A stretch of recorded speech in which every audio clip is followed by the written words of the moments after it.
Hello, everyone, and welcome to our screencast on AI as a substitute for human relationships. We are a diverse group of students consisting of Mikhail, Laavanya, and Pratikshya from India, May from Germany, Antoni from Poland, and Leah from Austria. We present to you this topic as part of the IPILM course Winter Term 2025 to 2026. In today's screencast, we will guide you through four main parts. First, we introduce the topic and explain why AI in human relationships is a relevant research area. Then, we describe our research approach and the key scientific findings from literature. Next, we move to our practical insights based on the survey we conducted. And finally, we end with a short discussion and conclusion.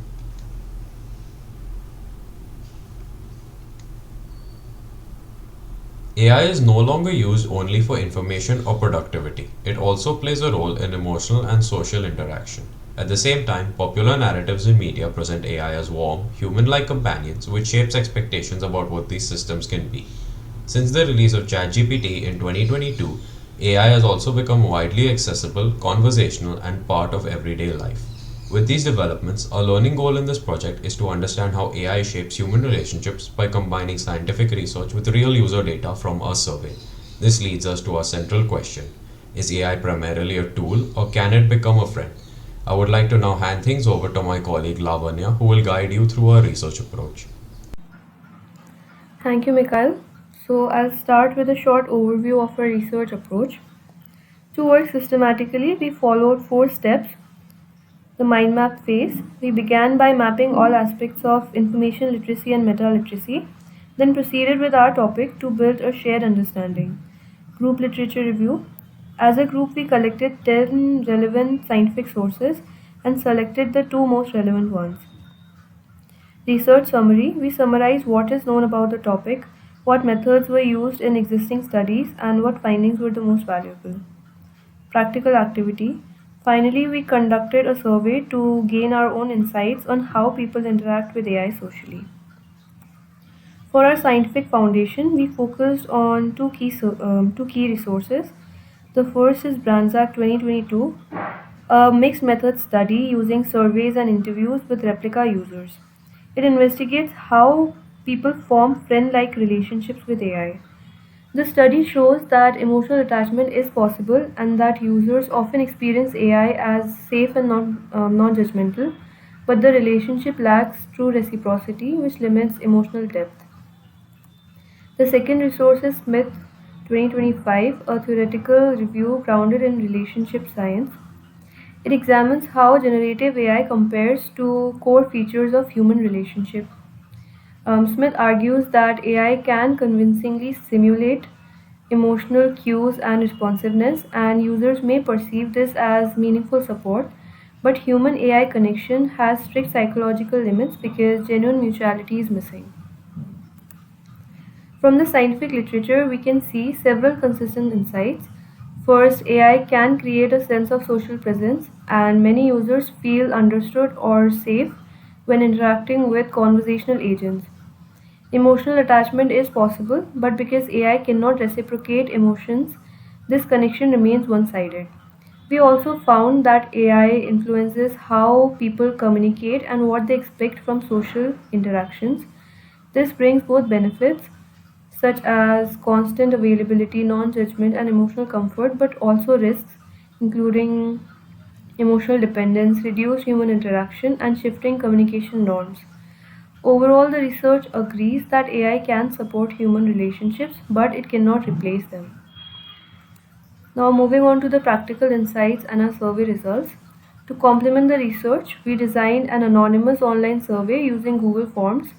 We collected 40 responses, mostly from young adults, including friends, family members, and university peers. Some limitations should be noted. Our sample was predominantly female and international, but we did not collect data about origin or cultural background. This means our results are exploratory rather than representative. Participants shared their AI habits, emotional experiences, concerns, and motivations for interacting socially with AI. Now, moving on to the key results. Our survey results show that most participants use AI daily or weekly, which means their level of engagement is high enough for AI to have a real emotional impact. About 40% reported using AI as a companion or for social support, often describing it as a friend, mentor, or emotional aid. This suggests a noticeable shift from using AI purely as a tool to using it in a more relational way. When we look at the purposes of AI use, information seeking is still dominant, but emotional support appears surprisingly often. This indicates that AI is increasingly taking on social and emotional functions.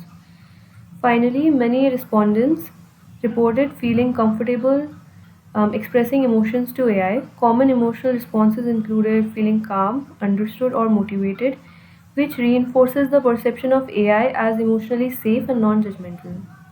Now, I'll be handing it over to my colleague Leah. Thank you so much. Thank you. When we look at why people use AI socially, the main reasons are its non-judgmental interaction and constant availability.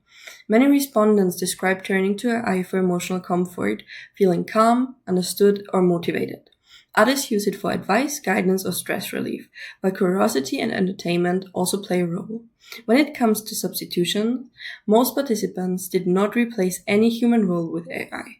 But when substitution occurred, it involved mainly functional roles: a study buddy, a therapist role, a work colleague, or occasionally a friend. Importantly, no one replaced deeper emotional roles such as a partner. Participants also expressed strong concerns, especially around privacy, emotional dependence, addiction, and the fear that AI could reduce real-life human interaction. Finally, many users reported feeling less judged by AI than by humans, which helps explain why AI can feel emotionally safer in certain situations. I will move on to the next slide. The practical summary. To briefly summarize our practical findings, AI is used very frequently and not only for information.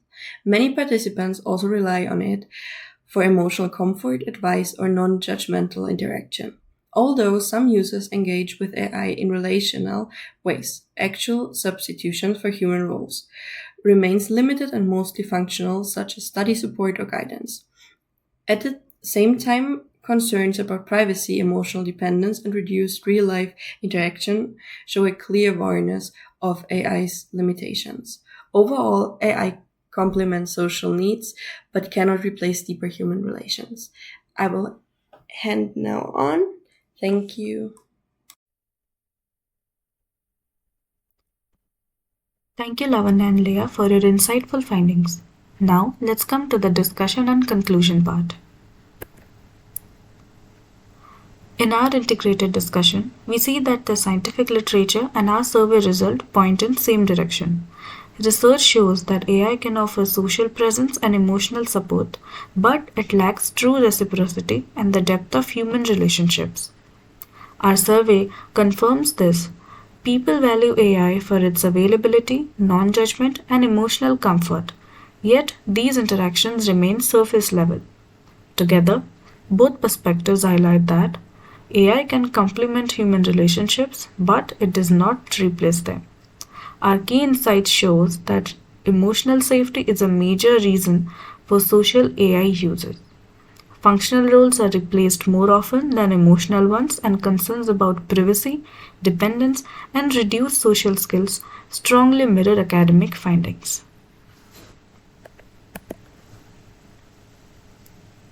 To conclude it all, AI provides support, comfort, and companionship, but only to a certain degree.